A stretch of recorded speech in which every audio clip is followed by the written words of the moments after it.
Almost every nation has at least a few tanks that were designed with a big emphasis on armor. A lot of those machines are rather slow, but pretty tough. Here are 7 of the most well-armored vehicles in the game. Number 7 is the British Tortoise, a tank destroyer with 152 to 215 millimeters of armor in the front. And that's not its only selling point. The Tortoise has decent protection all round. It's 152 millimeters of armor on the sides and 100 to 110 millimeters in the rear. Obviously, that much armor makes the vehicle very heavy. Even with its 650 horsepower engine, it can't go any faster than 19 kph.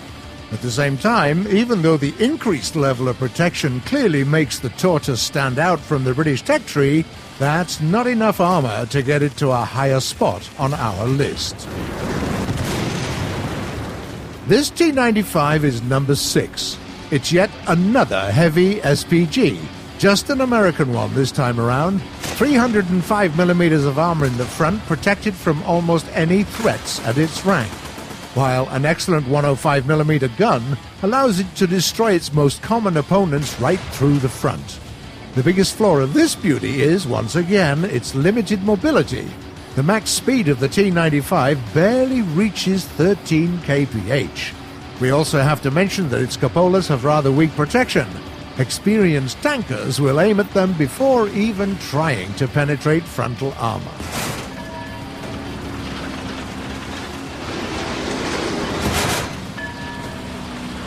On the 5th place is the Japanese Hori production tank destroyer. Its crew is protected by 225 millimeters of armor, but the best part of its defense kit is its 120 millimeter thick UFP that is sloped at 70 degrees. This thing allows you to survive being hit even by early heat rounds. Furthermore, the Hori production is also the first vehicle on the list that is anything but slow. An 1100 horsepower engine has no difficulty making it run at 40 kph in RB.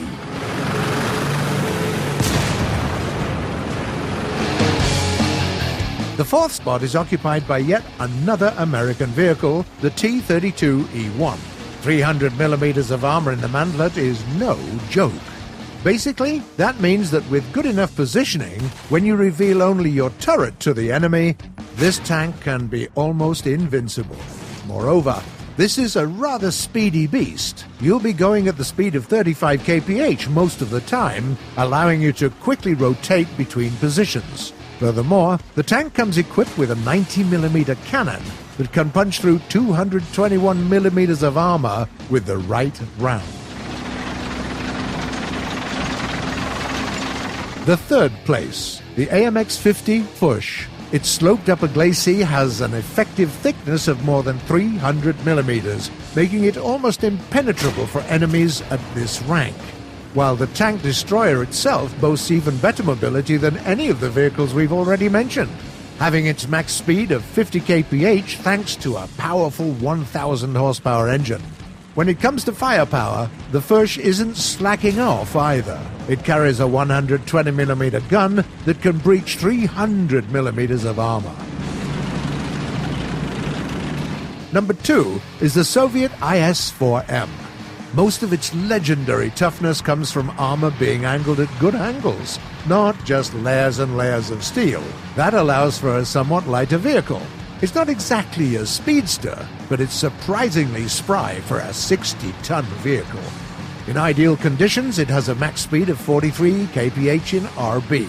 All of that while its turret armor has the effective thickness of 250mm and the UFP of around 320mm. Barring it from being number 1 are a couple of big weak spots. Its driver hatch can be easily penned, and you can punch through the turret ring with a good bounce. And finally, the champion. Obviously, it's the Maus. What else? And why rely on sloped armor when you can just slap 200mm of RHA all over your tank? Yes, it weighs 188 tons. Yes, its max speed is 22 kph. So what? Try to pen it, mate. The Maus is the prodigal, heavily armored tank. It's huge. It's very slow. Even its gun takes 18 seconds to reload, and it's the only vehicle worthy of being on the very top of this list. Well, we could also mention the Soviet IS-7 and the German E-100. The first because of its peculiar pike nose made of 150mm thick armor plates, the latter because it's basically Maus number 2. But both of these tanks are event vehicles that are rarely encountered in battle.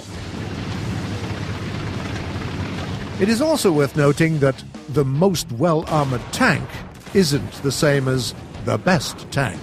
Any combat vehicle design is a compromise between protection, speed, mobility, and firepower.